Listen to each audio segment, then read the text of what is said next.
Hello दोस्तों, तो कैसे हो आप? उम्मीद करता हूँ आप लोग अच्छे होंगे। दोस्तों इस वीडियो में मैं आपको JD&T से रिलेटेड जो सेकंड ट्यूटोरियल है वो मैं लेके आऊँ। इसके अंदर मैं सारी चीज़ें एक्सप्लेन कर दूंगा जिससे आपके JD&T के सारे टॉपिक्स क्लियर हो जाएंगे। अगर आपने मेरा पहला वीडियो JD&T का नहीं देखा तो उसे जरूर देखें, डिस्क्रिप्शन बॉक्स में मैंने लिंक डाल रखा है। और सारी चीज़ें इस वीडियो के अंदर मैं एक्सप्लेन करूँगा जिसके अंदर कोई भी डाउट आपके रह नहीं जाएंगे और हर एक चीज़ें क्लियर होंगे, जिससे आपको कंप्लीट JD&T का नॉलेज मिल सकेगा। दोस्तों इस वीडियो के अंदर मैं जनरली जो टॉपिक रह गए थे, जैसे फीचर कंट्रोल फ्रेम हो गया, ज्योमेट्रिक कैरेक्टरिस्टिक सिंबल्स हो गया, उसके अंदर कितनी कैटेगरीज हैं, वो सारी चीज़ें मैंने एक्सप्लेन करके बताई हुई है। तो इस वीडियो को एंड तक जरूर देखें। वीडियो थोड़ी सी लंबी है, आप घबराइएगा मत, क्योंकि मैंने एक ही वीडियो के अंदर सारी चीज़ें एक्सप्लेन करके डिस्क्राइब कर दिया है। तो इस वीडियो को जरूर एंड तक देखिएगा। और आपसे एक रिक्वेस्ट है दोस्तों कि अगर आपको कोई भी डाउट रहता है तो प्लीज़ हमें कमेंट बॉक्स में बताएं, ताकि मैं फर्दर उसके ऊपर वीडियो बना सकूं। और एक और रिक्वेस्ट है दोस्तों कि मेरा एक और यूट्यूब चैनल है ट्रेक अलोन करके, जिसका लिंक मैंने डिस्क्रिप्शन बॉक्स में डाल रखा है, वहाँ से आप उसको चेकआउट कर सकते हैं, जिसके ऊपर मैं सारे अपने ट्रैवल की वीडियोस डालता हूँ। तो आपसे एक रिक्वेस्ट है और आपका सपोर्ट भी चाहिए कि आप उसको भी सब्सक्राइब करें और लाइक करें वीडियोज़ को। तो वीडियो को बिना देर करते हुए स्टार्ट करते हैं दोस्तों। मेरा नाम है आकाश और आप देख रहे हैं मेरे YouTube channel design to future. तो अब हम आ गए हैं ज्योमेट्रिक डायमेंशनिंग एंड टॉलरेंसिंग के पार्ट सेकंड में। तो इसके अंदर हम स्टेप बाय स्टेप देखेंगे कि कौन कौन से पैरामीटर्स अभी हमें रह गए थे जो फर्स्ट लेक्चर में मैंने आपको नहीं बताए थे। वो सारी चीज़ें मैं इसके अंदर क्लियर करूंगा स्टेप बाय स्टेप। अब आते हैं जो सबसे पहला जो इसके अंदर पॉइंट है, वो आप देख पा रहे हो यहाँ pay feature 14 geometric characteristic symbols सबसे पहले आता है। तो उसके अंदर मैंने आपको पहले लेक्चर में आपको बताया था मैंने कि जो भी हम ज्योमेट्रिक कैरेक्टरिस्टिक सिंबल्स यूज़ करते हैं उसके क्या मीनिंग है और कहाँ कहाँ पर किस तरीके के एप्लीकेशन में उसका यूज़ किया जाता है। तो आप देख पा रहे हो जैसे यहाँ पे 14 तरीके के यहाँ पे कैरेक्टरिस्टिक सिंबल्स हैं। जैसा यहाँ पे आप देख पा रहे हैं फॉर इंडिविजुअल फीचर्स के लिए यहाँ पे 4 तरीके के कैरेक्टरिस्टिक सिंबल्स हैं। सबसे पहले स्ट्रेटनेस, फ्लैटनेस, सर्कुलरिटी, सिलेंड्रिसिटी। तो ये 4 तरीके के हैं। अगर कहीं पे से स्ट्रेटनेस दिखाना तो इस तरीके का सिंबल दिखाना पड़ेगा, फ्लैटनेस के लिए ऐसा, सर्कुलरिटी के लिए ऐसा, सिलेंड्रिसिटी के लिए ऐसा। ऐसी लाइन ऑफ प्रोफाइल दिखानी है तो इसके लिए ऐसा सिंबल, सरफेस प्रोफाइल दिखानी है तो इसके लिए ऐसा सिंबल, एंगुलरिटी के लिए ऐसा सिंबल, परपेंडिकुलर के लिए ऐसा, पैरेललिज्म के लिए ऐसा। तो हर एक चीज़ के लिए ऐसे दिखाया गया है। जैसे सर्कुलर रनआउट और टोटल रनआउट क्या होता है, इसके लिए ऐसा सिंबल दिखाना है। तो आप अभी फ़िलहाल के लिए बस सिंबल्स का आइडेंटिफिकेशन आप याद रखो। हम आगे के शीट्स में हम ये देखेंगे कि किस सिंबल्स का क्या मीनिंग है और उसके बारे में फुल एक्सप्लेनेशन मैं आपको देने वाला हूँ। तो हम अभी फ़िलहाल के लिए आगे चलते हैं, इसके बारे में हम आगे डिटेल में पढ़ेंगे। अभी कुछ छोटे छोटे जो डेटा हैं वो उसको हम कवर कर लेते हैं। सबसे पहले आता है modifiers used with geometric characteristic symbols. कौन कौन से ऐसे मॉडिफाइंग सिंबल्स होते हैं जो ज्योमेट्रिक कैरेक्टरिस्टिक सिंबल्स के साथ यूज़ किए जाते हैं। यानी जो हमने ज्योमेट्रिक कैरेक्टरिस्टिक सिंबल अभी 14 जो ऊपर देखा था उनके साथ कौन कौन से ऐसे मॉडिफाइंग सिंबल यूज़ किया जाता है। जैसे M हो गया, L हो गया, P, F, T, ये सब हमारे मॉडिफाइंग सिंबल्स हैं। तो इनको हम यूज़ करते हैं उन 14 ज्योमेट्रिक कैरेक्टरिस्टिक सिंबल्स के साथ। जैसा कि मैंने पहले भी आपको बताया था, जो फीचर कंट्रोल फ्रेम के अंदर जो हम ज्योमेट्रिक डायमेंशनिंग एंड टॉलरेंसेस दिखाते थे उसके अंदर किस तरीके के हम सिंबल्स यूज़ करते थे। जैसे M यूज़ करते थे, जो होता था हमारा मैक्सिमम मटेरियल कंडीशन को डिनोट करता था। L हम यूज़ करते थे तो जो लीस्ट मटेरियल कंडीशन को डिनोट करता था। P हम यूज़ करते थे जो प्रोजेक्टेड टॉलरेंसेस जोन को डिनोट करता है। ऐसी फ्री स्टेट के लिए हम F यूज़ करते हैं। हालांकि हम इसके बारे में भी हम डिटेल में भी आगे पढ़ेंगे, किसका कहाँ पर क्या मतलब होता है और किस तरीके के एप्लीकेशन यूज़ करते हैं, उसको पिक्चर फॉर्म में भी हम समझेंगे। तो इसी तरीके से आप बस इन सिंबल्स के नाम याद करो। टी का क्या मतलब है, टेंजेंट प्लेन हो गया। ये फाई आप डायमीटर के लिए जानते ही हो। यहाँ पे एस फाई लिखा है तो वो स्फेरिकल डायमीटर हो गया। आर रेडियस, एस आर लिखा है तो स्फेरिकल रेडियस हो गया। सी आर लिखा है तो कंट्रोल्ड रेडियस हो गया। ये ब्रैकेट बना है तो रेफरेंस के लिए हम यूज़ करते हैं, और ये सिंबल बना है तो आर के लिए यूज़ करते हैं, और एस टी है तो स्टैटिस्टिकल टॉलरेंस के लिए यूज़ करते हैं, और दो ऑब्जेक्ट के बीच में कोई डिफरेंसेस दिखाना तो वो बिटवीन के लिए हम यूज़ करते हैं। ये 5 तरीके के जो होते हैं हमारे, ये मॉडिफाइंग सिंबल, और बाकी के हमारे एडिशनल सिंबल कहलाते हैं। नेक्स्ट आते हैं, सबसे पहला जो होता है हमारा प्रोजेक्टेड टॉलरेंस। अब जो मैंने अभी बताया वो सबके बारे में एक एक करके पढ़ते हैं। सबसे पहला आता है हमारा प्रोजेक्टेड टॉलरेंस। ये होता क्या है, देखो जैसे कोई होल है और उसके अंदर कोई मुझे स्क्रू टाइट करना है, तो वो प्रेस फिट के साथ उस होल के अंदर वो स्क्रू टाइट हो रहा है। और स्क्रू टाइट करने के बाद से जहाँ पे ऑब्जेक्ट होल के साथ मतलब जो थ्रेड है वो होल के अंदर के थ्रेड के साथ मेट कर रहा है और वो इंटरफेयर कर गया है, मतलब कि हल्का सा इंटरफेरेंस हो गया है, तो उस केस में हम प्रोजेक्टेड टॉलरेंस दिखाना होगा तो दिखाएंगे कि अगर ऐसे केसेस में, ऐसे कंडीशंस में जहाँ पे प्रेस फिट के साथ कोई स्क्रू टाइट करना है, तो वहाँ पे हमें किस लेवल का टाइटनेस चाहिए और क्या टॉलरेंस होना चाहिए कि ताकि हमारा जो ऑब्जेक्ट हो, जो हमारा वर्कपीस हो, उसके ऊपर कोई ज़्यादा असर ना आए, यानी इतना भी हम टाइट ना कर दें कि वो ब्रेक हो जाए या इतना भी लूज ना छोड़ें कि वो टाइट ना हो पाए। तो उस केस में हम ऐसे कंडीशन वाले ऑब्जेक्ट के केस में हम प्रोजेक्टेड टॉलरेंस रिप्रेजेंट करेंगे। तो ये बेसिकली जहाँ पे भी फिक्स सिचुएशन होगा, जहाँ पे कोई मूवेबल कंपोनेंट होगा, मतलब कि जहाँ पे फिक्स मतलब लगता है कि ये ऑब्जेक्ट फिक्स है, वहाँ पे कोई मूवमेंट नहीं है, तो वहाँ पे हम ये रिप्रेजेंट करेंगे। और जहाँ पे इस तरीके की फिटिंग होगी वहाँ पे ये रिप्रेजेंट करेंगे। जैसा कि आप देख पा रहे हो ये दो पार्ट है, पार्ट ए और पार्ट बी, ठीक है। और यहाँ पे आप देख पा रहे हो कि इसका जो डाया है M12 × 1.75 का एक बोल्ट लगाया गया है, मतलब M12 का डाया है और 1.75 इसका थ्रेड पिच होगा। तो इस तरीके से यहाँ पे लगाया गया है। और यहाँ पे ज्योमेट्री कैरेक्टरिस्टिक सिंबल ये फीचर कंट्रोल फ्रेम के अंदर इसका टॉलरेंस दिखाया गया है। तो आप देख पा रहे हो सबसे पहले ये पोजीशन का सिंबल है, पोजीशन यहाँ पे बताया गया है कि इसका पोजीशन जो है इस डेटम ए के रेफरेंस में होना चाहिए। डेटम ए यहाँ पे दिखाया गया होगा, डेटम ए यहाँ पे डेटम ए दिखाया गया है। अब साथ में ये बोला गया है कि 0.25 डायमीटर का टॉलरेंस होना चाहिए। तो 0.25 डायमीटर का टॉलरेंस यहाँ पे इस एरिया में होना चाहिए और मैक्सिमम होना चाहिए 0.25। और प्रोजेक्टेड सिंबल जो है हम P से दिखा देंगे कि यहाँ पे हम प्रोजेक्टेड टॉलरेंस यूज़ किया गया है, मतलब कि ये प्रोजेक्टेड टॉलरेंस को डिनोट कर रहा है। तो इस तरीके से हम रिप्रेजेंट कर सकते हैं कि इस ऐसे केसेस के अंदर हम प्रोजेक्टेड टॉलरेंस रिप्रेजेंट करेंगे और वहाँ पे P सिंबल से डिनोट कर देंगे। यहाँ पे लिखा भी है point B, the positional tolerance is projected above the part being tolerance rather than with in, ठीक है। मतलब कि इसके अबव में आपको प्रोजेक्टेड टॉलरेंस रिप्रेजेंट करना पड़ेगा, उसके अंदर में नहीं करना होगा। अभी हम नेक्स्ट आते हैं इसके बाद से प्रोजेक्टेड टॉलरेंस जोन के अंदर ही। जैसे आप दूसरा एक वर्कपीस देखो, कोई एंगल पे प्लेस है, पार्ट ए और पार्ट बी, यहाँ पे किसी एक्सेस के अलाउंग, ये हमारा जो एक्सेस है उस एक्सेस के अलाउंग जो है यहाँ पे फिटिंग की गई है, एक छोटा सा स्क्रू टाइट किया गया है और यहाँ पे 0.25 पोजिशनल टॉलरेंस जोन यहाँ पे बनाया गया है 0.25 का। तो एक्सेस ऑफ क्लियरेंस यहाँ पे ये दिया गया है और पॉइंट बी जो है यहाँ पे ये ट्रू पोजीशन को डिनोट कर रहा है हमारा, ठीक है।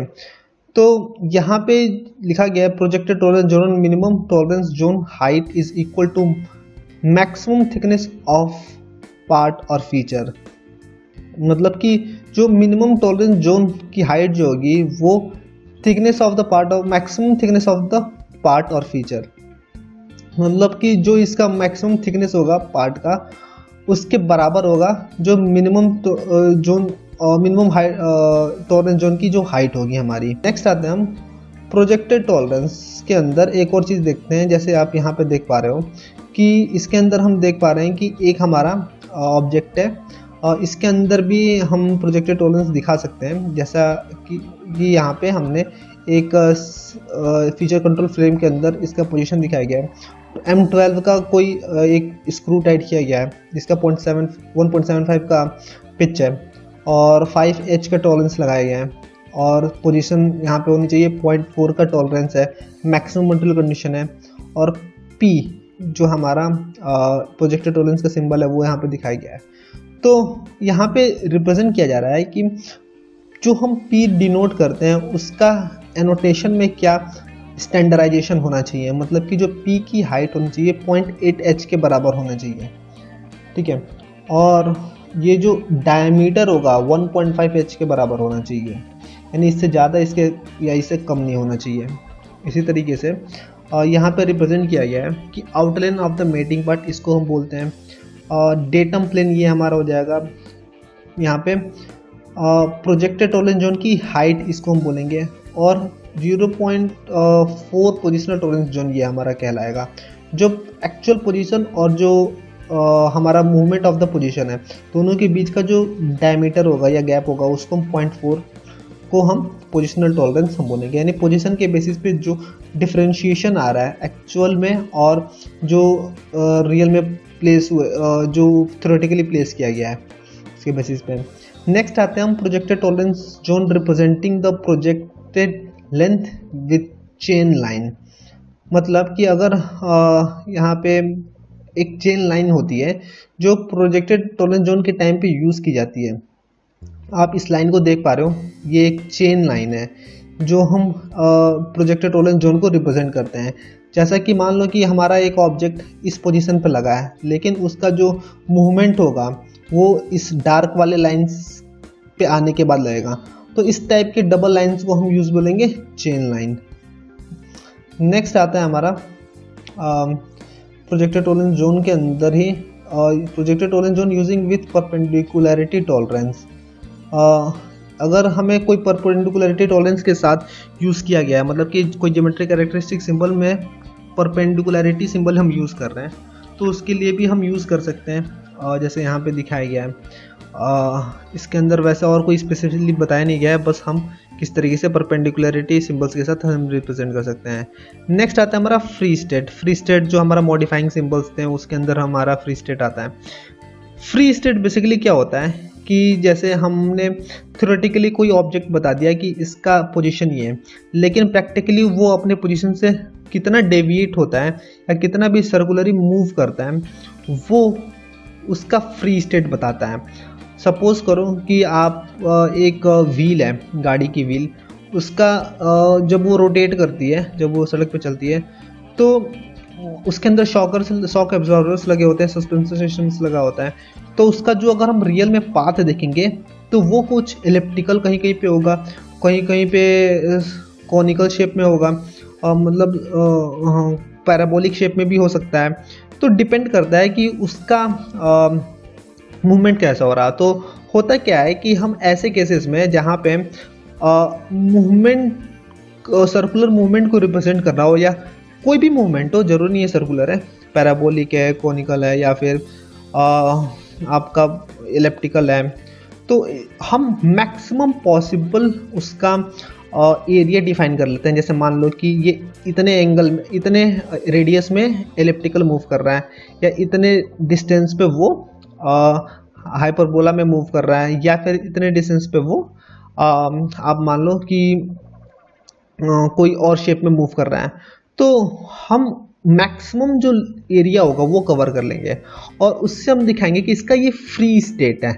ठीक है, तो जैसे क्या होगा कि उसका एक एवरेज डायमीटर निकाल लेंगे। अब एक उसका जो मिनिमम डायमीटर होगा, जैसे मान लो कि एक मिनिमम डायमीटर होगा जहाँ पे वो एक सबसे कम एरिया में मूव करेगा, वो डायमीटर, और एक मैक्सिमम डायमीटर होगा जो इतने डायमीटर में वो मूव कर रहा है, वो डायमीटर, दोनों को ऐड करके, दो से डिवाइड करके उसका एवरेज डायमीटर निकाल लेंगे। तो उसका एवरेज डायमीटर लगभग 1200 आ जाएगा। तो हम 1200 उसका एक फ्री स्टेट मान के चल देंगे कि उसका एक फ्री स्टेट है। तो उसके लिए हम स्टार्टिंग में बताया था एफ हम यूज करते हैं। टेंजेंट प्लेन क्या होता है? A theoretical exact plane derived for true geometric counterpart of the specified feature surface.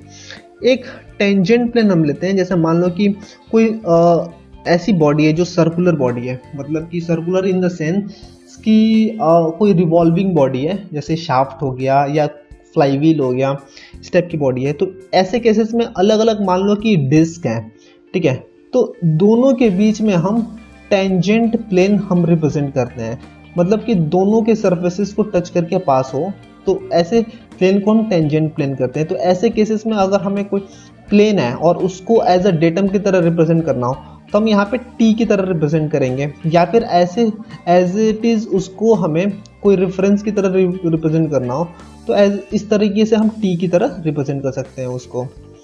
Controlled radius क्या होता है? जैसे देखो, radius create a tolerance zone defined by two arcs and that are tangent to adjacent surface. देखो, जैसे क्या होता है कि कोई हमारा कंट्रोल रेडियस दिखाना है, तो पहले तो उसको हम सी आर से रिप्रेजेंट करेंगे, सी आर 2.5 प्लस माइनस 0.3। मतलब कि जैसे आप फिलेट करते हो किसी कॉर्नर पे, या कोई कॉर्नर ही नहीं, कोई 3D circular surface, corner surface हो गया, वहाँ पे भी आप करते हो, तो होता क्या है कि आप उसको अलग अलग पोजीशन से देखते हो। जैसे मान लो कि कोई 3D कॉर्नर सरफेस है, वहाँ पे फिलेट किया हुआ है, तो उसको अलग अलग पोजीशन से देखोगे, तो उसको अलग अलग पोजीशन पे उसके अलग अलग रेडियस हो सकते हैं। तो होता क्या है कि एक मिनिमम रेडियस होगा, एक मैक्सिमम रेडियस होगा, ठीक है। तो एक एवरेज रेडियस भी हम बता सकते हैं कि उसका एक एवरेज रेडियस है, जो हमारा कंट्रोल रेडियस कहलाता है। अब हमारा आता है फीचर कंट्रोल फ्रेम, जो हमने स्टार्टिंग में बात किया। अब इसके हम बारे में हम डिटेल में बात करेंगे, फीचर कंट्रोल फ्रेम होता क्या है। देखो, जो भी हमें स्टैंडर्ड टॉलरेंस सिस्टम दिखाना होगा, ज्योमेट्रिक डायमेंशनिंग एंड टॉलरेंसिंग के मेथड पे, अगर कोई लग्जरियस प्रोडक्ट के लिए हमें टॉलरेंस दिखाना है, तो उसके लिए हमें इस तरीके से फीचर कंट्रोल फ्रेम की तरह हमें दिखाना पड़ेगा। तो जिस तरीके से हम एक बॉक्स के अंदर, रेक्टेंगुलर बॉक्स के अंदर अलग अलग ब्लॉक के अंदर हम क्या क्या चीज़ें रिप्रेजेंट करना होगा, तो उस ब्लॉक को, इस कंप्लीट बॉक्स को हम बोलेंगे फीचर कंट्रोल फ्रेम, ठीक है। इस पूरे कंप्लीट बॉक्स को हम बोलेंगे फीचर कंट्रोल फ्रेम। अब हम देखते हैं कि इसके अंदर क्या क्या चीज़ें लगी होती हैं और किस पोजीशन पे क्या चीज़ हमें रिप्रेजेंट करना होता है। सबसे पहले आता है ये वाला, जिसको हम बोलते हैं ज्योमेट्रिक कैरेक्टरिस्टिक सिंबल। जी हाँ दोस्तों, ये बताता है कि जो भी आप टॉलरेंस रिप्रेजेंट करने वाला हो, वो क्या चीज़ आइडेंटिफाई करने वाला है। मतलब कि कोई ऑब्जेक्ट का पोजीशन के लिए टॉलरेंस दिखाना चाहते हो, या किसी ऑब्जेक्ट के परपेंडिकुलरिटी के लिए दिखाना चाहते हो, या पैरेललिज्म के लिए दिखाना चाहते हो, या फिर कोई कंसेंट्रिक ऑब्जेक्ट है उसके लिए दिखाना चाहते हो टॉलरेंस, तो एक फर्स्ट फेस ये रिप्रेजेंट करता है टॉलरेंस का, तो इसको हम बोलते हैं ज्योमेट्रिक कैरेक्टरिस्टिक सिंबल। देन आते हैं हम सेकंड। सबसे पहले आता है हमारा शेप ऑफ टॉलरेंस जोन, मतलब कि उसका क्या शेप है। मतलब कि सर्कुलर है तो डायमीटर रिप्रेजेंट करोगे, रेडियस है तो आर रिप्रेजेंट करोगे, या फिर कोई डायमेंशन है तो उस डायमेंशन को रिप्रेजेंट करोगे, या फिर स्फेरिकल रेडियस है तो ऐसा रिप्रेजेंट करोगे। तो जो भी शेप है उस टॉलरेंस का, वो शेप आप डिनोट करोगे। अब साइज ऑफ द टॉलरेंस जो, मतलब कि क्या वैल्यू है टॉलरेंस की, वो यहाँ पर रिप्रेजेंट करोगे। अब ये हमारा मॉडिफाइंग सिंबल, मतलब क्या मटेरियल कंडीशंस है, maximum material condition, least material condition क्या है, वो आपको रिप्रेजेंट करना है। देन इसके बाद आता है प्राइमरी डेटम, मतलब कि यहाँ पे बताता है कि आपको, आपने जो टॉलरेंस दिखाना है वो किसके रेफरेंस में दिखाना है, ठीक है। अब प्राइमरी डेटम में हम मॉडिफायर भी यूज़ कर सकते हैं, मतलब कि यहाँ पे प्राइमरी डेटम जो है हमारा मैक्सिमम मटेरियल कंडीशन को रिप्रेजेंट करना है या लीस्ट मटेरियल कंडीशन को रिप्रेजेंट करना है, तो प्राइमरी डेटम के साथ हम मटेरियल मॉडिफाइंग सिंबल्स भी हम रिप्रेजेंट कर सकते हैं। लेकिन ध्यान रहे, सेकेंडरी और टर्सरी डेटम के साथ हम मॉडिफाइंग सिंबल हमें नहीं यूज़ करना है। तो बी और सी हमारा सेकेंडरी और टर्सरी डेटम हो गया। मतलब कि कोई 3 और डेटम है। डेटम अगर आपको नहीं पता चल पा रहा है कि मैं क्या डेटम टर्म यूज़ कर रहा हूँ, तो आप पहला वीडियो जरूर देखें, उसके अंदर मैंने एक्सप्लेन किया हुआ है कि डेटम होता क्या है। डेटम बेसिकली किसी भी ऑब्जेक्ट का बेस होता है जिसको एज ए रेफरेंस की तरह हम यूज़ करते हैं। जैसे 3 तरीके के डेटम होता है, प्लेन, एक्सेस और पॉइंट। तो तीनों में से कोई एक चीज़ हो सकता है। जैसे मान लो कि कोई प्लेन है तो ए प्लेन को रिप्रेजेंट कर रहा है, बी पॉइंट को रिप्रेजेंट कर रहा है, सी एक्सिस को रिप्रेजेंट करना है, तो कुछ भी हो सकता है। नेक्स्ट आते हैं हम अगले हमारे पॉइंट पे, टॉलरेंस टाइप। टॉलरेंस टाइप में हम देखते हैं जरा। सबसे पहले आता है पैरेलल लाइंस। तो पैरेलल लाइंस हमारा इस तरीके से हम यूज़ करते हैं। अगर कोई ऑब्जेक्ट के ऊपर पैरेलल लाइंस है तो पैरेलल लाइंस हमारा इस तरीके से भी हो सकता है। कोई सर्कुलर हमारा बॉडी है तो पैरेलल लाइंस हमारे पैरेलल लाइंस हमारे कोई आपके सरफेस, कोई लाइन ऑफ द सरफेस है, वहाँ पे भी हम रिप्रेजेंट कर सकते हैं। पैरेलल प्लेन्स ही होते हैं, मतलब कि एक के ऊपर कई सारे प्लेन्स हो गए। पैरेलल प्लेन्स किसी सर्कुलर बॉडी के ऊपर भी हो सकते हैं, या कोई लाइन ऑफ द सरफेस के ऊपर भी हो सकते हैं, 3D सरफेस को ऊपर, या फिर कोई स्लॉट कटा हुआ है किसी बॉडी के अंदर, उसके अंदर भी हो सकते हैं, या किसी सॉलिड बॉडी के अंदर भी हो सकते हैं, और सिलेंड्रिकल जोन के अंदर भी हो सकते हैं। अगले आते हैं फॉर्म कंट्रोल्स। फॉर्म कंट्रोल्स क्या होता है दोस्तों कि form control is just like a sound, they control the acceptable variance in the shape of plane, shape of the feature. Form is characteristic that limits the shape error of the part surface. There are four kind of form control: straightness 2D control, flatness 2D control, roundness 2D control या cylindricity 3D control. तो वो form क्या होता है? एक तरीके का बस आपको रिप्रेजेंट नहीं करना होता है, एक तरीके के मतलब इमेजिनरी थॉट है फॉर्म कंट्रोल, जो हम टर्म में मतलब टॉलरेंस रिप्रेजेंट करने में हम उसको समझने के लिए यूज़ करते हैं. तो बेसिकली क्या होता है कि जैसे कोई हमारी बॉडी है वो किस फॉर्म में है, मतलब कि उसकी स्ट्रेटनेस 2D के फॉर्म में है, 3D फॉर्म में है. तो बेसिकली स्ट्रेटनेस जो होती है हम 2D कंट्रोल को डिनोट करने के लिए यूज़ करते हैं. तो वो एक स्ट्रेटनेस उसका फॉर्म हो गया, ठीक है, किसी एक बॉडी का. फ्लैटनेस जैसे कोई फ्लैट सरफेस है, तो फ्लैटनेस हम बेसिकली 3D बॉडी के अंदर हम यूज़ करते हैं. तो फ्लैटनेस उस 3D बॉडी का एक फॉर्म हो गया, मतलब एक तरीके का वो आप कह सकते हो कि उसका शेप हो गया, किस तरीके से वो दिखेगा फ्लैटनेस. राउंडनेस कोई सर्कुलर 2D सर्कुलर बॉडी के लिए हम यूज़ करते हैं राउंडनेस. सिलेंड्रिसिटी किसी 3D सर्कुलर बॉडी के लिए यूज़ करते हैं.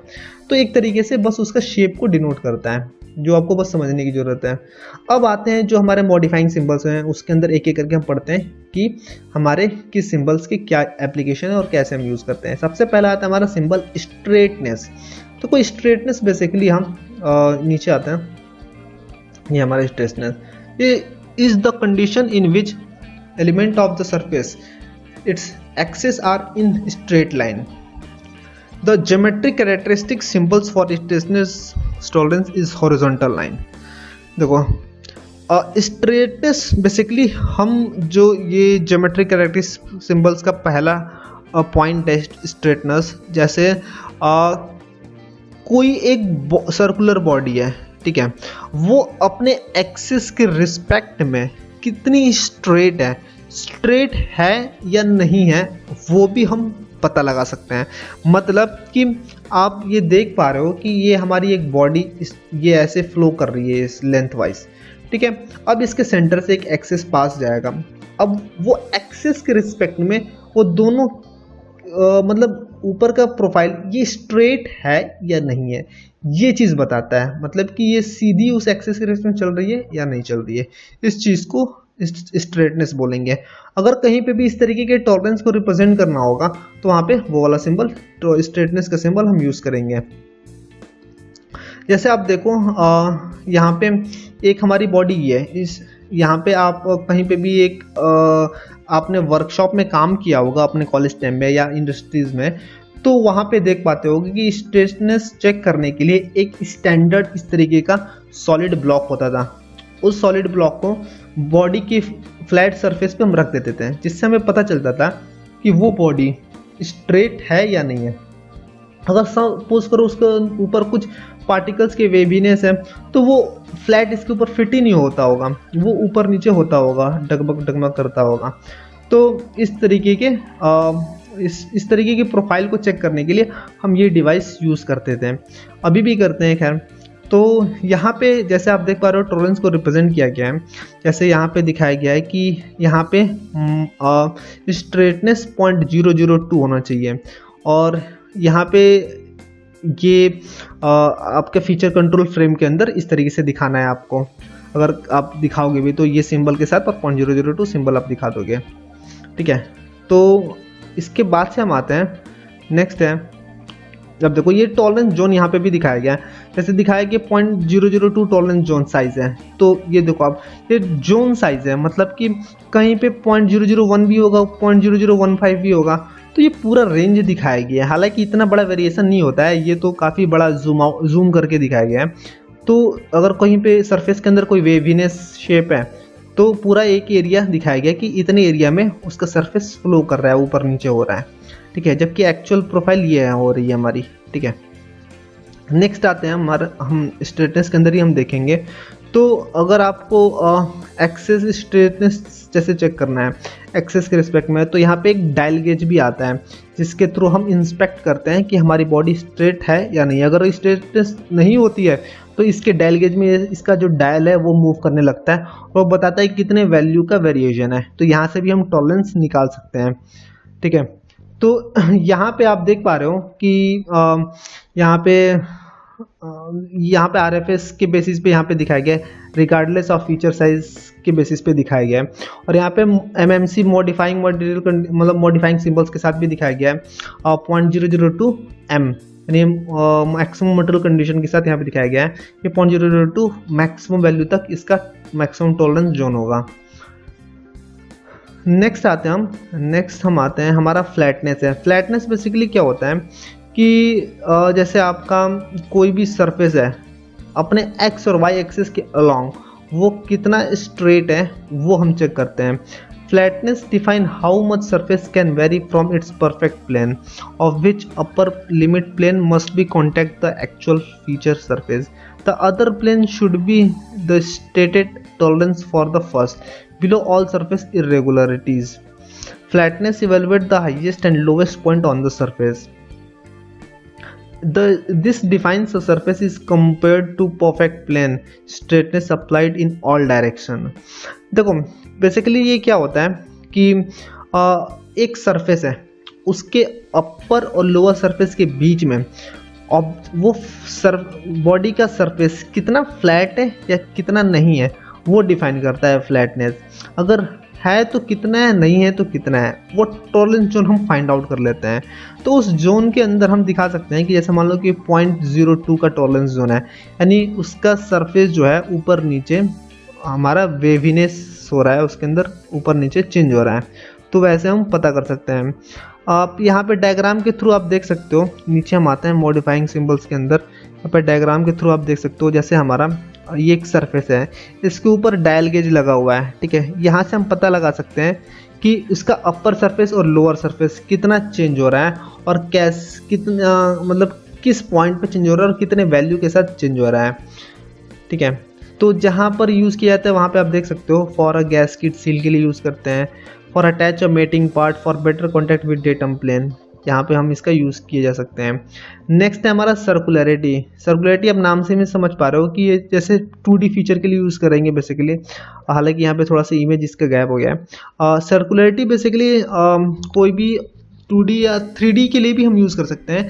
जैसे उसका सरफेस कितना राउंड है, राउंडनेस उसका चेक करने के लिए हम यूज़ करते हैं सर्कुलरिटी। सर्कुलरिटी के अंदर बेसिकली हम नीचे आएंगे तो इसके अंदर कैसे रिप्रेजेंट करना है आप देख पाओगे।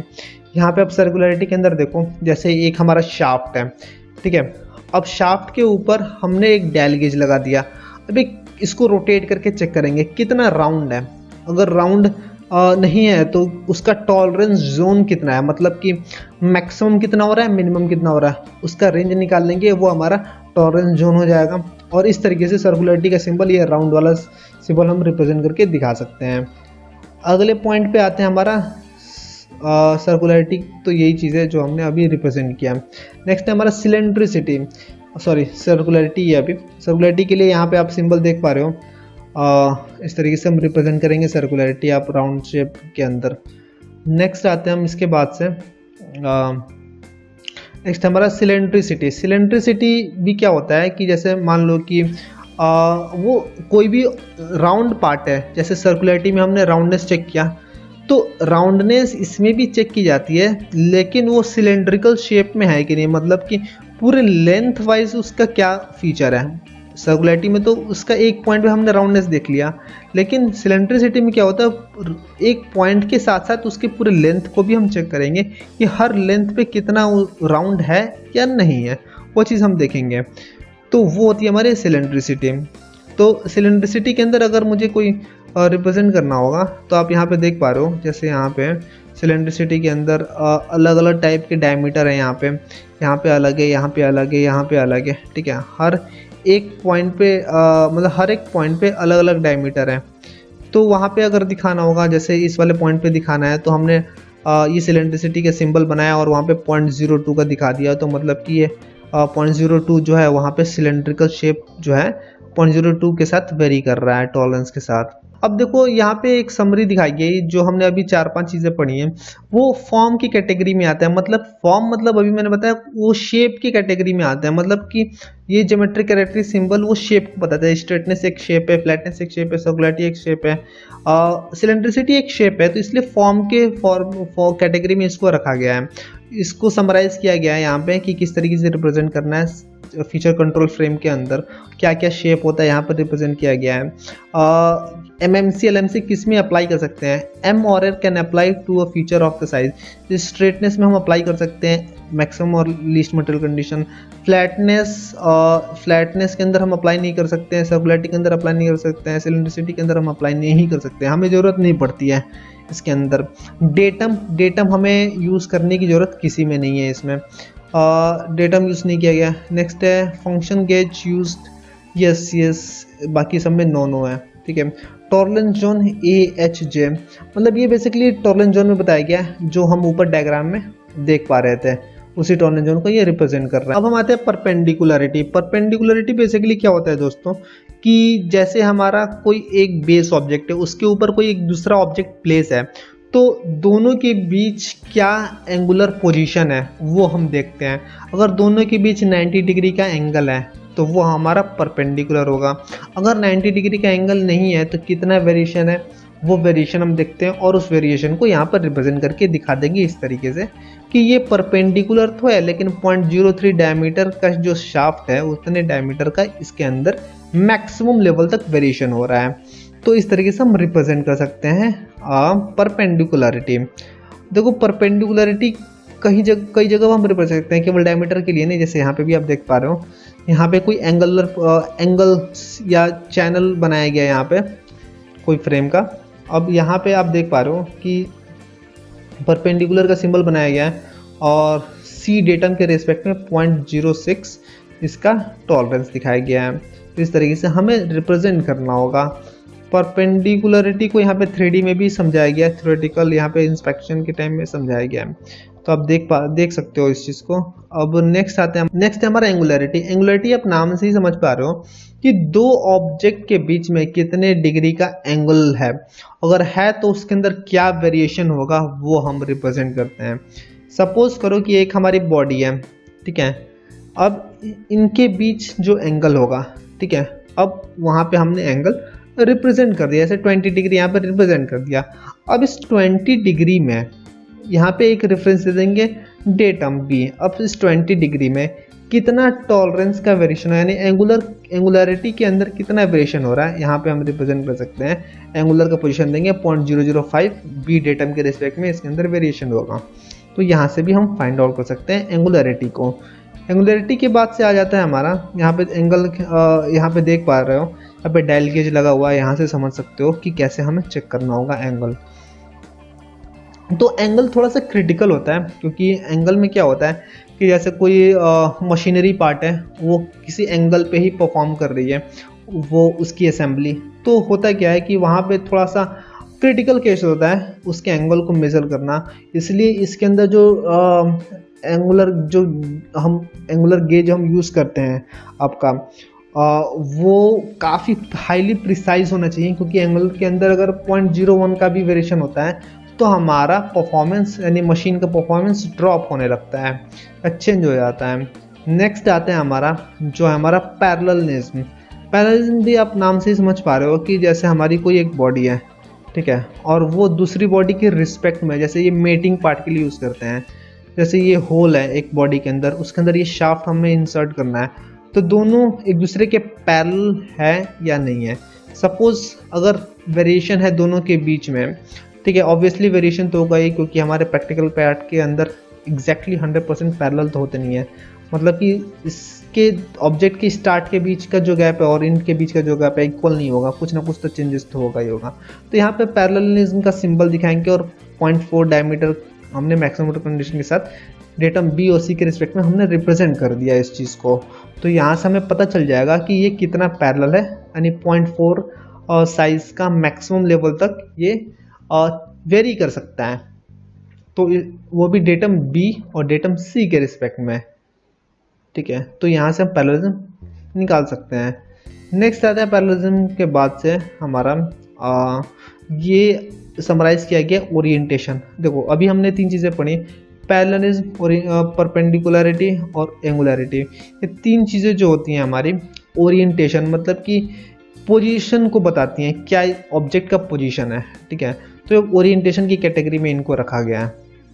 वही सारी चीज़ें जो हमने अभी पढ़ी वही सारी चीज़ें एक्सप्लेन की गई हैं, यहाँ पे आप देख सकते हो। नेक्स्ट आता है हमारा लोकेशन कंट्रोल। लोकेशन कंट्रोल के अंदर क्या क्या चीज़ें हैं वो देखते हैं अभी हम। लोकेशन कंट्रोल के अंदर देखते हैं होता क्या है इसके अंदर कि location control define maximum permissible deviation from the nominal position. Location are include position, concentricity and symmetricity.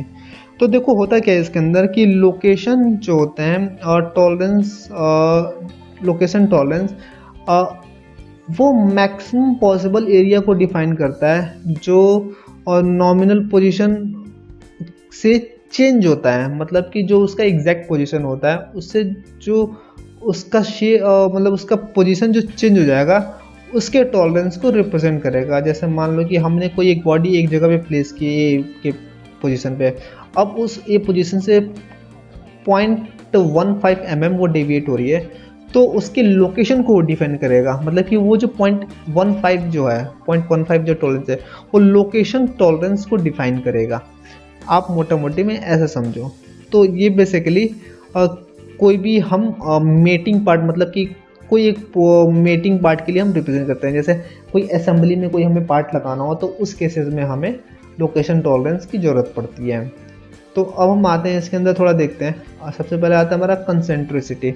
तो कंसेंट्रिसिटी क्या होता है आप नाम से ही समझ पा रहे हो कि दो ऑब्जेक्ट हैं। जैसे मान लो कि एक शाफ्ट है उसके अंदर कोई दूसरा शाफ्ट है या फिर एक शाफ्ट के अंदर कोई होल किया गया है, तो दोनों एक दूसरे के सेंटर पे सेम एक्सिस से पास होते हैं कि नहीं वो हम देखते हैं। सपोज करो कि वो सेम एक्सिस से पास नहीं हो रहे हैं और किसी पोजीशन पे उनका एक्सिस चेंज हो रहा है तो कितने का वेरिएशन है वो हम पता लगा सकते हैं कंसेंट्रिक सिंबल्स के थ्रू।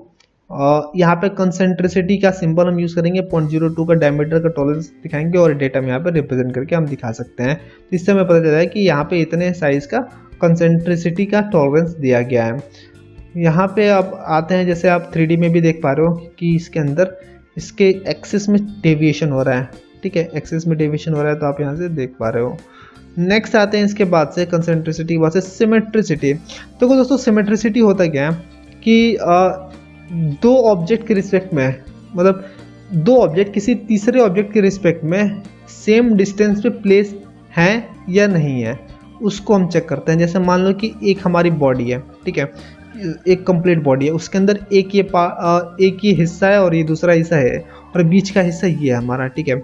अब ये बीच वाला जो है अब ये जो इधर वाला और इधर वाला है वो इस एक्सिस के रिस्पेक्ट में डेटम ए के रिस्पेक्ट में कितने पॉइंट से डेविएट कर रहे हैं तो वो सिमेट्रिसिटी सिंबल्स के थ्रू हम रिप्रेजेंट कर सकते हैं।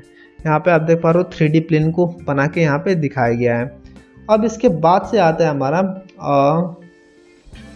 सिमेट्रिसिटी को यहाँ पे डायल गेज से रिप्रेजेंट करके यहाँ पे दिखाया गया है। सिमेट्रिसिटी के बाद से आता है हमारा पोजिशनल टॉलरेंस। देखो पोजिशनल टॉलरेंस क्या होता है, ऑब्वियसली कि किसी ऑब्जेक्ट के पोजीशन को बताएगा। जैसे मान लो कि कोई एक ऑब्जेक्ट के ऊपर कोई होल किया गया है तो वो होल जो है अपने पोजीशन से कितना डेविएट करेगा अगर हम उसको एक्चुअल में ड्रिल करेंगे। तो जैसे मान लो कि मैंने यहाँ पे एक बॉडी है, इस पॉइंट से 10 इस पॉइंट से 5 मैंने डिस्टेंस देके इसको बोल दिया मैन्युफैक्चरिंग करने के लिए कि वहाँ पे 10 और 5 के डिस्टेंस पे इसको ड्रिल करना है। तो एग्जैक्ट 10.000 5.000 के डिस्टेंस पे वो ड्रिल नहीं हो पाएगा। कुछ ना कुछ मैन्युफैक्चरिंग डिफ़ॉल्ट होते हैं जिससे उसका पोजीशन चेंज होता है। तो हम पहले ही एक परमिसिबल मैक्सिमम परमिसिबल एक पोजिशनल टॉलरेंस दे देते हैं ताकि अगर आपको डेविएट करना ही है, अगर बाय डिफ़ॉल्ट डेविएट होता ही है तो इतने फिक्स डिस्टेंस पे ही वो डेविएट करे और उससे ज़्यादा या उससे कम डिस्टेंस पे वो डेविएट ना करें। तो यहाँ पे पोजीशन यहाँ पे दे देंगे और यहाँ पे डायमेंशन की टॉलरेंस की वैल्यू दे देंगे और यहाँ पे मैक्सिमम लेवल का दे देंगे और यहाँ पे डेटम प्लेन दे देंगे। तो उसके बेसिस पे वो टॉलरेंस पे एडॉप्ट करके उस मैक्सिमम परमिसिबल टॉलरेंस के बेसिस पे वहाँ पे ड्रिल कर देगा। तो उसके बाद से अब आते हैं हम ये सब जो हमने पढ़ा ये सब जो है हमारा जैसे पोजीशन हो गया, कंसेंट्रिसिटी हो गया, सिमेट्रिसिटी हो गया, ये हमारे लोकेशन टॉलरेंस के अंदर कंसिडर किए जाएंगे। अब अगला जो है हमारा लोकेशन टॉलरेंस के बाद से रन आउट्स। रन आउट क्या होता है दोस्तों, देखो अभी मैं आपको थोड़ा सा क्लियरली समझाता हूँ। रन आउट देखो नीचे आते हैं जरा सा। सबसे पहले आता है हमारा सर्कुलर रन आउट। देखो सर्कुलर रन आउट होता क्या है। रन आउट यहाँ पे आते हैं, थोड़ा सा स्पीकर में आपको ज़्यादा समझ में आएगा। Run out, surface of revolution is a cylindrical or conical relative to a common datum axis or spherical relative to common datum point. A runout tolerance is recommended, मतलब कि जहाँ पे भी कोई सिलेंड्रिकल या फिर कोनिकल सरफेस होगा, किसी भी एक्सिस के रिस्पेक्ट में या किसी स्फेरिकल ऑब्जेक्ट के रिस्पेक्ट में हम उसका डेटम दिखाएंगे, मतलब कि उस बॉडी को हम किसी स्फेरिकल डेटम या फिर किसी एक्सिस डेटम के रिस्पेक्ट में हम रिप्रेजेंट करते हैं और वो बॉडी मूवेबल कंडीशन में होती है, तो वहाँ पे हम रनआउट का टर्म यूज़ करते हैं। अब रनआउट के अंदर क्या होता है कि थोड़ा सा नीचे आते हैं रनआउट, ठीक है। अब रनआउट के केस में क्या होगा कि यहाँ पे जो हमारा एक शाफ्ट के ऊपर एक बॉडी रिवॉल्व कर रही है, ठीक है। अब यहाँ पे रिवॉल्व कर रही है, तो रिवॉल्व करने के साथ साथ यहाँ पे हम एक इंडिकेटर लगा के चेक करेंगे। अब यहाँ पे इंडिकेटर लगा के चेक करेंगे तो ये हमें पता चल पाएगा कि ये बॉडी अपने उस पॉइंट पे कितना डेविएट कर रही है, ठीक है। अपने उस पोजीशन पे, जैसे कोई सर्कुलर है तो उस पोजीशन पे कितना डेविएट कर रही है, उसका कोएक्सियल डायमीटर फाइंड आउट करेंगे हम, और वहाँ पर चेक करेंगे कि इसका जो चेंजेस हो रहे हैं कितना हो रहा है। तो उस केसेस में अगर कोई चेंजेस हो रहा है तो वहाँ पे हम रनआउट का ये सिंबल, आप ये सिंबल देख पा रहे हो रनआउट का, वो हम रिप्रेजेंट करके दिखाते हैं, ठीक है। उस डेटम के रिस्पेक्ट में इतना डेविएशन हो रहा है, तो मतलब हम समझ जाएंगे कि ये सर्कुलर बॉडी रनिंग कंडीशन में रिवॉल्व कर रही है किसी एक्सेस, किसी स्फेरिकल डेटम के रिस्पेक्ट में या किसी एक्सेस के रिस्पेक्ट में, तो वहाँ पे हम रनआउट सिंबल यूज़ करेंगे। रनआउट के बाद आता है हमारा सर्कुलर रनआउट। तो कुछ सर्कुलर रनआउट क्या होता है, ये basically regardless of feature size के बेसिस पे हम इसको अप्लाई करते हैं, मतलब कि आरएफएस के बेसिस पे हम इसको अप्लाई करते हैं। आरएफएस होता क्या है कि ऑब्जेक्ट के शेप और साइज के बेसिस पे हम इसको अप्लाई करेंगे, और इसके ऊपर हम मैक्सिमम या लीस्ट मटेरियल कंडीशन अप्लाई नहीं होगा सर्कुलर रनआउट के ऊपर। इसके अंदर थोड़ा और डिटेल में देखते हैं, यहाँ पे रिप्रेजेंट किया गया है कि when measuring circular runout the indicator must be reset to 0 at each measuring position along the feature surface. मतलब कि जब भी आप इसको मेजर करोगे सर्कुलर रनआउट को, इंडिकेटर हमेशा 0 पॉइंट से रीसेट होना चाहिए, यानी 0 पॉइंट से स्टार्ट होना चाहिए फीचर के सरफेस के रिस्पेक्ट में। Each individual circular element of surface is independently allowed the full specified tolerance. In this example, circular runout can be used to detect dimensional wobbles, orientation मतलब, and waviness from a form, but not three-dimensional characteristics such as surface profile, overall form of the surface. देखो सबसे पहले तो आप इस figure में देख पा रहे हो कि एक हमारा कोई सर्कुलर बॉडी है, रिवॉल्व कर रही है, लेकिन यहाँ पे इंडिकेटर जो है इसके इस वाले सरफेस पे ना लगा के इसके फ्रंट सरफेस पे लगा है। अब देखो आप ध्यान से समझना, मतलब इसके फ्लैट सरफेस पे होगा, हालांकि एंगल पे बनाया गया वो आपको समझाने के लिए बनाया, लेकिन यहाँ पे एक्चुअल में फ्लैट में ही होगा, आपको दिखने में लगेगा। ये इसलिए एंगल पे बनाया ताकि ये टॉलरेंस को डिफाइन कर रहा है, ठीक है। तो अब यहाँ पे ये रिप्रेजेंट करके बताएगा कि हर एक रोटेशन पे, ठीक है, हर एक पॉइंट पे जब ये रोटेट होगा तो इसके फ्लैट सरफेस पे जो सर्कुलर मोशन हो रहा है उसके बेसिस पे कितना डेविएशन हो रहा है, तो वो हमारा सर्कुलर रनआउट को रिप्रेजेंट करेगा। आप समझ पा रहे हो, यहाँ पे फ्लैट सरफेस के ऊपर यहाँ पे इंडिकेटर ला के हम चेक करेंगे, तो वहाँ से हमें पता चलेगा कि अगर ये रोटेट हो रहा है तो यहाँ अगर ये नीचे वाला सरफेस रोटेट होकर इस पॉइंट पे आया तो ऑब्वियसली यहाँ पे इंडिकेटर नीचे की तरफ होगा, क्योंकि यहाँ पे डिस्टेंस यहाँ पे कम है, यहाँ पे ज़्यादा है, तो यहाँ पे इंडिकेटर घट जाएगा, तो यहाँ से डेविएशन हमें पता चल जाएगा। तो इस तरीके से हम पता निकाल सकते हैं कि सर्कुलर रनआउट के अंदर क्या डेविएशन हो रहा है। तो ये बेसिकली 3D के मतलब इस 3D शेप के लिए नहीं, इस 2D फ्लैट सरफेस के लिए हम यूज़ करेंगे सर्कुलर रनआउट। अब आ जाओ, इसके बाद से आता है हमारा टोटल रनआउट। टोटल रनआउट में आप सीधे सीधे भाषा में आप समझो कि सिलेंड्रिकल सरफेस के लिए यूज़ करेंगे। मतलब कि ऑब्जेक्ट जो है इस ये रोटेट तो करेगा ही करेगा और साथ साथ में इसकी हर पोजीशन पे चेक करेगा टोटल रनआउट। मतलब कि यहाँ रोटेट भी कर रहा है और साथ साथ वर्कपीस के साथ साथ टूल भी मूव करेगा। ठीक है, मतलब ऊपर वाले केसेस में क्या होता है, और रनआउट और सर्कुलर रनआउट के अंदर हमारे सारे टूल जो है फिक्स रहते थे और केवल वर्कपीस रोटेट करता था। जबकि रनआउट टोटल रनआउट के अंदर हमारा टूल तो वर्कपीस तो रोटेट करेगा ही करेगा, साथ साथ में टूल भी मूव करेगा आगे पीछे। इससे हमें पता चल पाएगा कि किस पोजीशन पे हमारा डेविएशन हो रहा है और किस पोजीशन पे सर्कुलर मोशन के साथ साथ कितने का डेविएशन हो रहा है, ये भी हम पता निकाल सकते हैं। तो इस तरीके से दोस्तों हम निकाल लेंगे टोटल रनआउट। तो अब समरी इसकी देखते हैं। टोटल रनआउट के अंदर ये रनआउट की कैटेगरी की सर्कुलर रनआउट और टोटल रनआउट हमारी कैटेगरी होगी। अब आते हैं हम नीचे देखते हैं point profile control. Profile control के अंदर क्या होगा, देखो प्रोफाइल कंट्रोल के कुछ फीचर्स होंगे। प्रोफाइल ऑफ द सरफेस, तो वो सरफेस प्रोफाइल इस तरीके से हम रिप्रेजेंट करते हैं। जैसे मान लो कि कोई सरफेस की प्रोफाइल कैसी है वो हमें दिखाना हो, जैसे प्लेनर या कर्व सरफेस है, इरेगुलर सरफेस हो गया, पॉलीगोनल सरफेस हो गया, सिलेंड्रिकल सरफेस हो गया या फिर को प्लेनर सरफेस हो गया, तो उस केसेस में हम प्रोफाइल सरफेस प्रोफाइल हम रिप्रेजेंट करेंगे। तो उस केसेस में हम यहाँ पर रिप्रेजेंट करेंगे कि इसका सरफेस ये जो है ना एक फ्लैट सरफेस प्रोफाइल है। तो यहाँ पे एक इस तरीके से मतलब कि हमें यहाँ पे टॉलरेंस केवल सरफेस को देख के रिप्रेजेंट करना होगा। तो इसके ऊपर हम इंडिकेट कर देंगे, तो यहाँ पे केवल हमें ये डिफाइन करेगा कि सरफेस की प्रोफाइल के लिए टॉलरेंस यहाँ पे यूज़ किया जा रहा है। नेक्स्ट आते हैं, इसके बाद से हम प्रोफाइल सरफेस के अंदर ही यहाँ पे डिटेल में यहाँ पे रिप्रेजेंट किया गया है, आप देख सकते हो इसके अंदर। नेक्स्ट आते हैं इसके बाद से प्रोफाइल ऑफ सरफेस फॉर को प्लेनर सरफेस, मतलब कि दो को प्लेनर सरफेस है, यहाँ पे एक सरफेस है फिर यहाँ पे एक सरफेस है, तो यहाँ पे रिप्रेजेंट करना हो तो किस तरीके से रिप्रेजेंट करेंगे आप यहाँ पे देख सकते हो। प्रोफाइल ऑफ लाइन कहीं पर रिप्रेजेंट करना हो, जैसे मान लो कि कोई 2D सरफेस है, कोई 2D प्रोफाइल है, तो वहाँ पे लाइन के फॉर्मेट में कोई ऑब्जेक्ट फ्लो कर रहा है, जैसे वायर है या फिर कोई पाइप है। तो उस केसेस में अगर मुझे रिप्रेजेंट करना हो तो हम वहाँ पे लाइन की प्रोफाइल के लिए हम यूज़ करेंगे।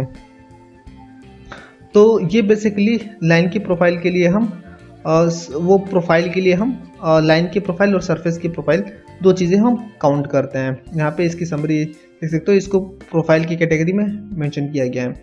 अब आते हैं हम अगला जो है रिवीजन दोस्तों, मतलब कि जो चीज़ें मैंने अब बताई हैं अब आपको वही सारी चीज़ें रिवाइज करनी है और हर एक चीज़ें अपने माइंड में बिठा लेना है कि ज्योमेट्रिक कैरेक्टरिस्टिक सिंबल्स क्या होते हैं, उसके अंदर कौन कौन से ज्योमेट्रिक कैरेक्टरिस्टिक सिंबल्स के अंदर कितनी कैटेगरीज हैं, उन कैटेगरीज के अंदर हमें क्या क्या चीज़ें पढ़नी है और वो सारी चीज़ें क्या क्या सिंबल्स के कब कहाँ कैसे यूज़ करने हैं, वो सारी चीज़ें आपने देखा। तो दोस्तों इस तरीके से हम यूज़ कर लेंगे ज्योमेट्रिक कैरेक्टरिस्टिक सिंबल और फीचर कंट्रोल फ्रेम के अंदर जो भी सारी चीज़ें थी वो सारी चीज़ें मैंने क्लियर कर दी हैं। तो उम्मीद करता हूं दोस्तों आपको सारे डाउट GD&T से रिलेटेड क्लियर हो गए होंगे। तो दोस्तों देखा किस तरीके से हमने GD&T के सारे टॉपिक्स को हमने क्लियर किया। उम्मीद करता हूं आपको इस वीडियो से काफ़ी हेल्प मिला होगा। इस वीडियो को जितनी बार भी देखो हर बार एक नोट जरूर बनाना और इसको लिख के रखना और जब भी आप पढ़ना एक कॉपी पेन लेके बैठना ताकि जो भी मेन पॉइंट्स हो उसको आप लिख सको ताकि आपको वो चीज़ें याद रहे। तो वीडियो से रिलेटेड अगर आपको कोई भी डाउट होता है तो कमेंट बॉक्स में बताएं। अगर आपको कोई और टॉपिक की वीडियो चाहिए तो प्लीज़ आपसे भी रिक्वेस्ट है कि हमें बताएं कि अगला वीडियो किस टॉपिक के ऊपर मैं बनाऊं। तो thank you for watching this video friends, और सेकंड चैनल को मेरा सब्सक्राइब करना ना भूलना और शेयर भी जरूर करना। तो thank you for watching this video friend, जल्द ही मिलते हैं आपसे नेक्स्ट वीडियो में। तब तक के लिए stay tuned, stay blessed, stay inspired.